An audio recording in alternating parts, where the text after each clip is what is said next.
People with great credit really paying the price for people with low credit scores when it comes to home buying? A lot of articles seem to think so. What's the truth behind these articles, and how does a down payment cheat code come into play? Let's discuss. This is all about loan level pricing adjustments, which are calculations that lenders have to use to determine what rate they can offer you based off of risk factors.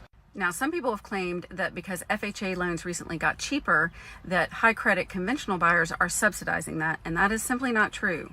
So you're going to have to pin your mortgage woes on somebody else other than those pesky FHA buyers.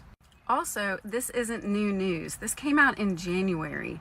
The reason that you're hearing about it now is because it deals with loans that are being sent or sold to Fannie Mae or Freddie Mac starting May 1st. However, that means that those loans would already be in process or closed, so this has already been in effect. Just as before, buyers with high credit scores and or large down payments will get better terms than buyers with lower down payments or lower credit scores. However, the gap has closed a little bit. Now on to the juicy stuff.